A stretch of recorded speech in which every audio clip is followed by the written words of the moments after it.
I sit in my car outside the modest office of Martin Kane, private investigator. The rain taps lightly against the windshield, mirroring the rhythmic pulse of my anxieties. It's been a month since I hired him to tail my wife, Jessica, and today, he has the results. My heart races as I replay our last conversation in my mind, the one where he assured me he'd find out the truth, no matter how painful it might be. As I step out of the car, the cold drizzle hits my face, snapping me back to the present. The office door creaks as I push it open, and the smell of stale coffee and old paper greets me. Kane's receptionist, a young woman with dark circles under her eyes, looks up from her desk. "Mr. Anderson, right," she says with a tired smile. "Mr. Kane is expecting you. You can go right in." I nod, barely managing a polite smile in return. The door to Kane's office is slightly ajar, and I can hear his low voice as he finishes a call. I knock gently. "Come in," he calls out. Martin Kane is a tall, rugged man in his late 40s, with graying hair and a stern expression that softens slightly when he sees me. He stands up and extends a hand. "James, good to see you," he says, his grip firm and reassuring. "Have a seat." I settle into the worn leather chair opposite his desk, trying to read his expression. Is it good news or bad? His poker face reveals nothing. "I've got the report here," he begins, tapping a folder on his desk. "I know this has been a tough month for you, but I've gone through everything with a fine-tooth comb." I nod, unable to speak, my throat tight with anticipation. "I'll get straight to the point," he continues. "I've followed Jessica every day for the past month. I've monitored her calls, checked her emails, and tracked her movements. There's no evidence that she's cheating on you. In fact, she seems to be living a pretty routine life: work, gym, home. No suspicious activity. The relief that floods over me is overwhelming. I lean back in the chair, exhaling deeply. "Thank you, Martin. You don't know what this means to me." He smiles, a hint of warmth breaking through his professional demeanor. "I'm glad I could help put your mind at ease." As I leave Kane's office, a strange mix of emotion swirls inside me: relief, guilt for doubting Jessica, and a lingering unease I can't quite place. But for now, I decide to push those thoughts aside and focus on making amends with my wife. Later that evening, I sit across from Jessica at our dining table. Her beauty strikes me anew, her dark hair falls in waves around her shoulders, and her eyes, a deep shade of green, are filled with concern as she looks at me. "You seem different today, James," she says, her voice soft. "What's on your mind?" I take her hand, feeling the warmth of her skin. I've been stressed about work, about us. But I realize now that I was letting my fears get the best of me. I'm sorry if I've seemed distant." She squeezes my hand, a small smile playing on her lips. "It's okay. I know things have been tough. But we'll get through it together." I nod, feeling a genuine connection for the first time in weeks. As the days pass, life returns to a semblance of normalcy. Jessica and I fall back into our routines, and the seed of doubt that once festered in my mind begins to wither. A few weeks later, I'm cleaning out the garage when I come across the file Kane gave me. I open it out of curiosity, flipping through the pages of detailed reports and photographs. Everything seems in order until I notice a photograph of Jessica leaving a cafe, talking to someone. The angle is odd, and the person she's talking to is partially obscured. My heart skips a beat. It looks like Kane. The seed of doubt sprouts again, more virulent than before. I decide to pay Kane another visit, this time unannounced. I lean back in the chair and walk into Kane's office, unprepared for the confrontation that lies ahead. His receptionist gives me a surprised look but doesn't stop me as I march straight to his office and push the door open. Kane looks up, startled. "James, what are you doing here?" I throw the photograph onto his desk. "Explain this." He glances at the photo, his face hardening. "It's not what it looks like." "Then what is it, Martin?" "Because it looks like you and Jessica are more than just strangers." Kane stands, his eyes narrowing. James, you need to calm down. You're jumping to conclusions. But his defensiveness only fuels my suspicions. I storm out, determined to find the truth.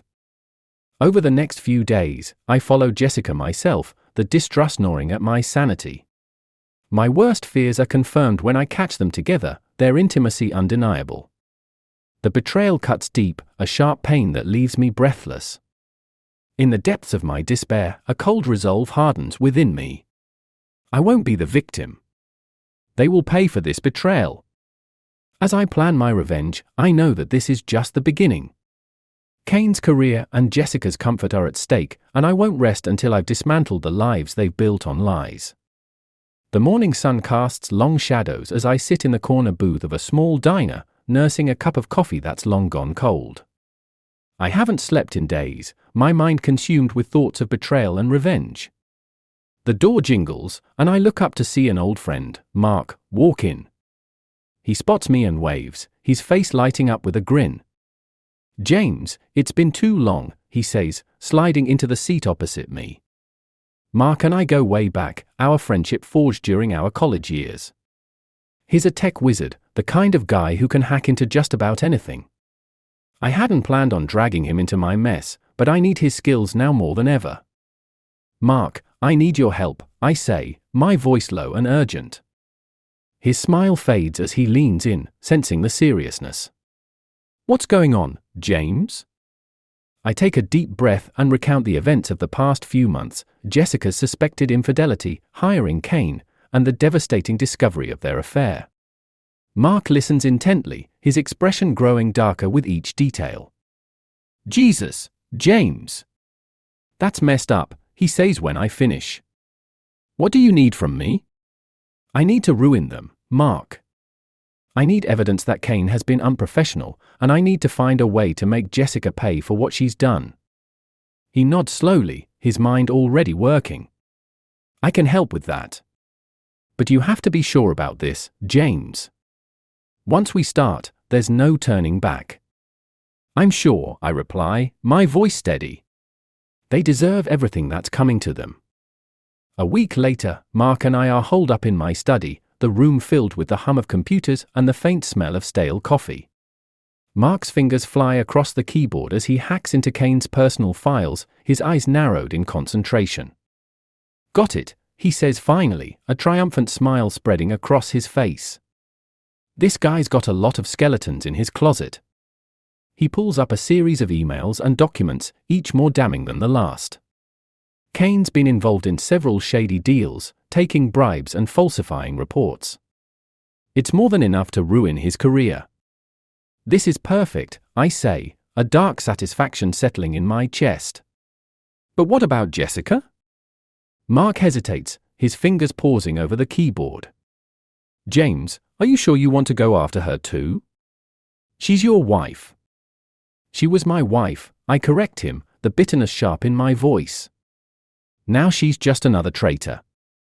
Mark nods, turning back to the screen. "All right. Let's see what we can find." It doesn't take long to uncover a web of lies and deceit.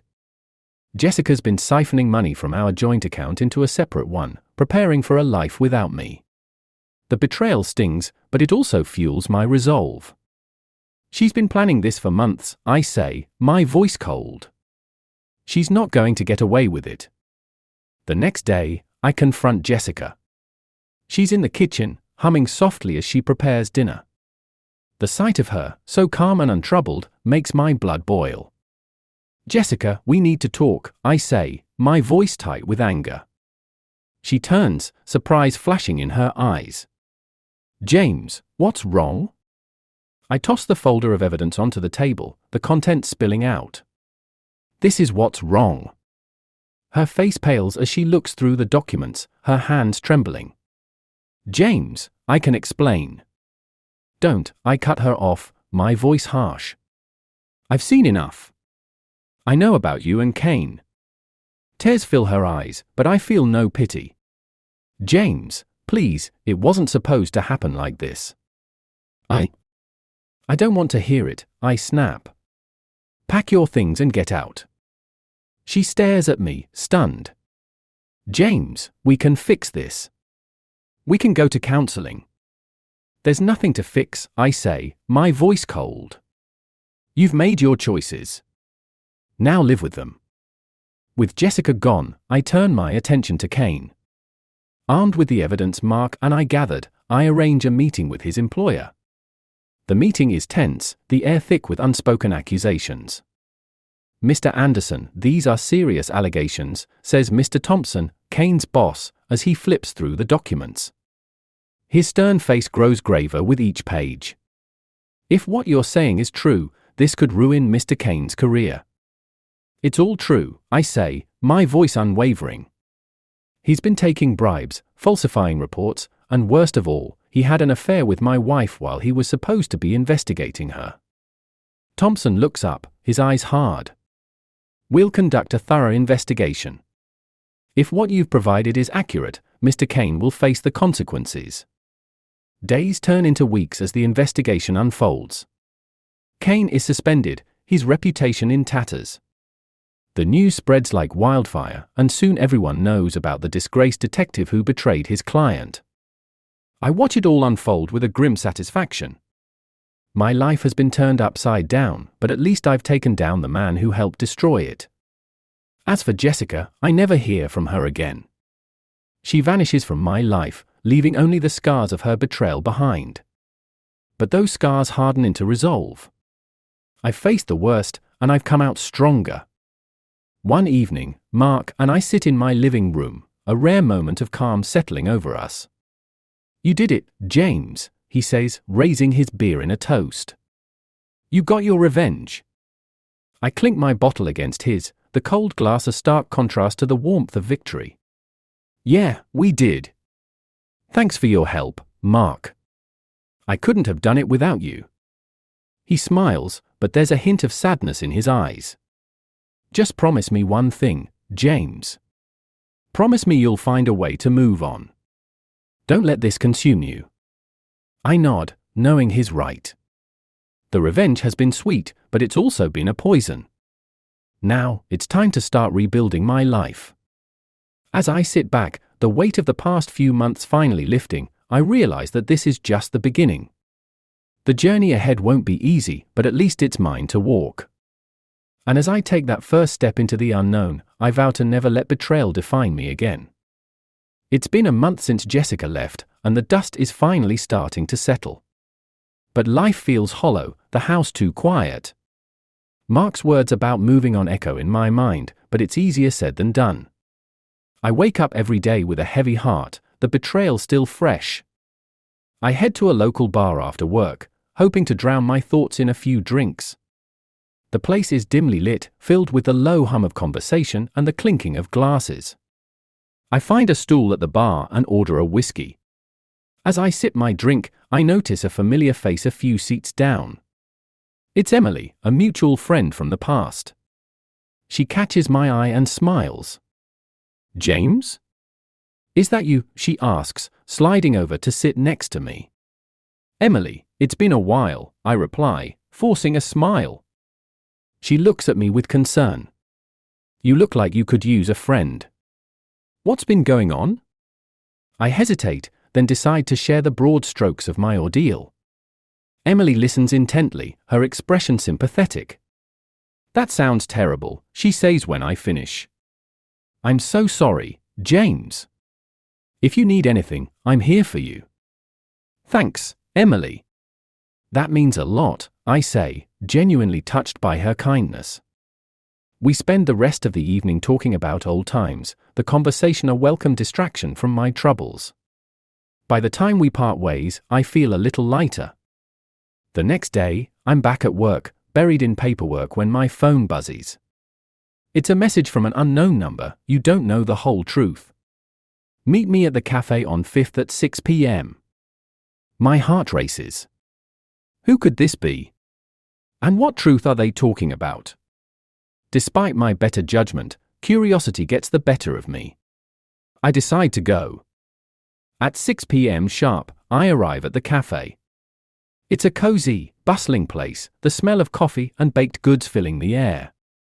I scan the room and spot a woman sitting alone in the corner. She looks up and waves me over.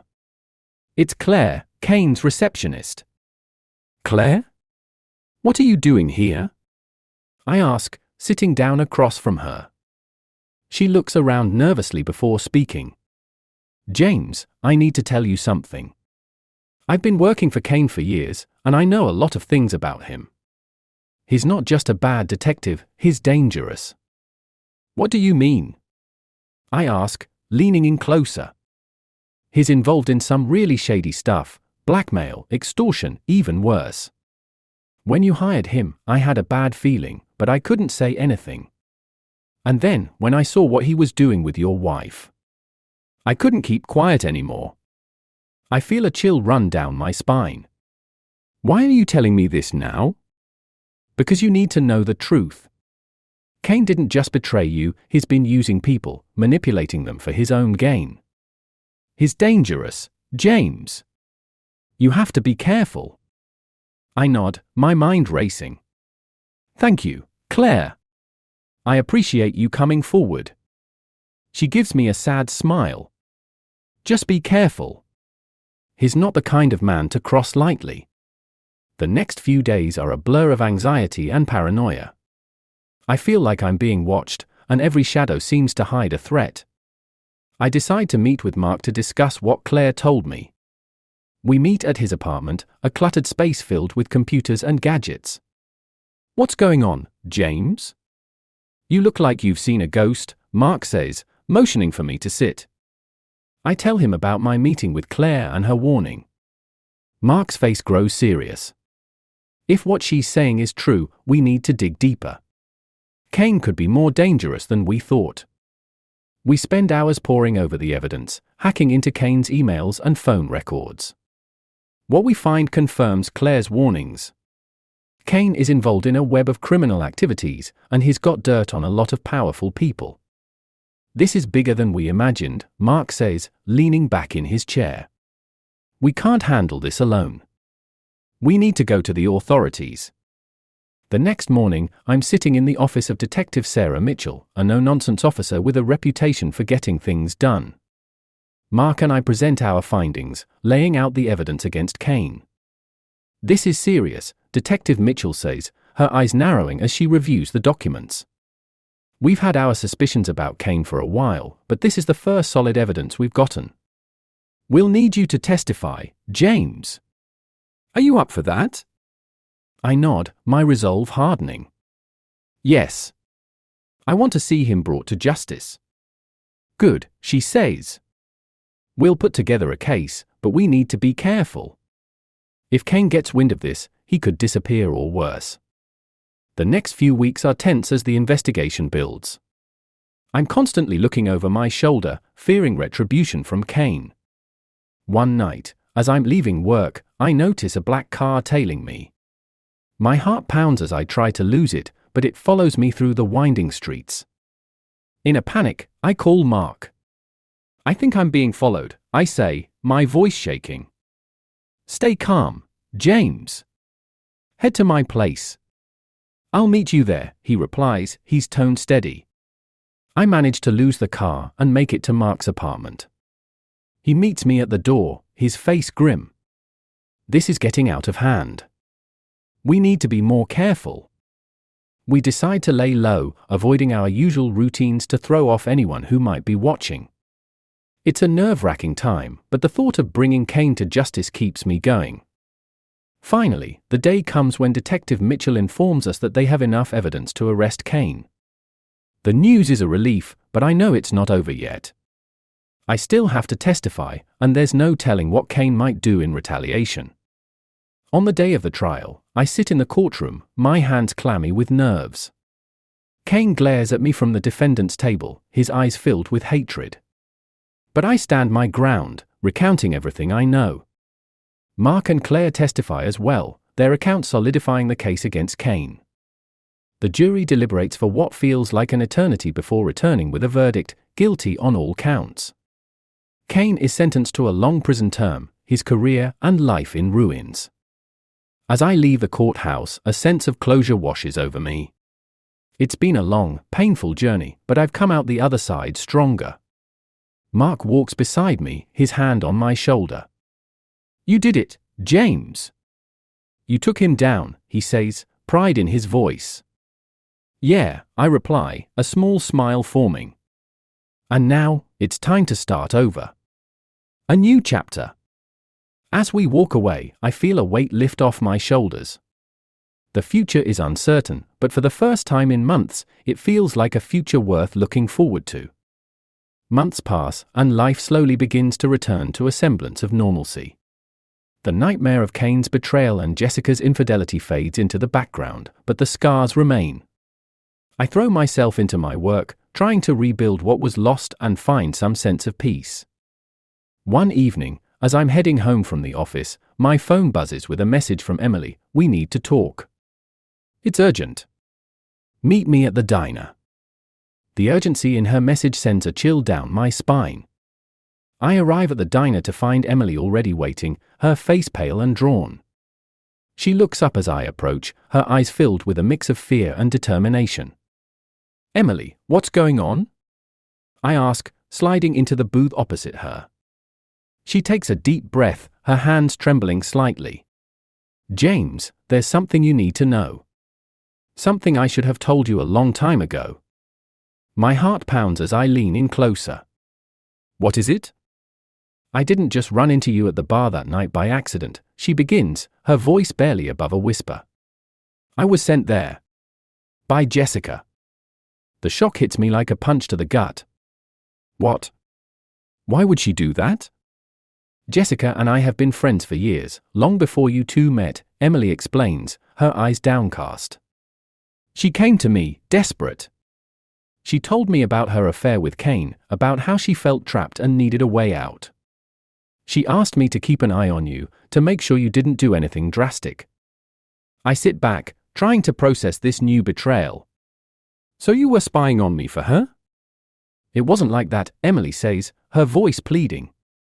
"I never wanted to hurt you, James. But then things got out of hand. I saw how much you were hurting, and I couldn't stand it. That's when I decided to tell you the truth about Kane." "So all of this was just a game to Jessica?" I ask, my voice hardening. Even after everything, she still couldn't be honest with me. Emily's eyes fill with tears. "I'm so sorry, James. I never meant for any of this to happen." I stand up, the weight of betrayal pressing down on me. I need to go. I need to think. The revelation about Emily leaves me reeling.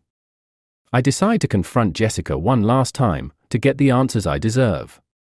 I track her down to a small apartment on the other side of town. When she opens the door, her eyes widen in surprise. "James? What are you doing here?" "We need to talk," I say, pushing past her into the apartment. She closes the door, looking nervous. "What's this about?" "Emily told me everything," I say, my voice cold.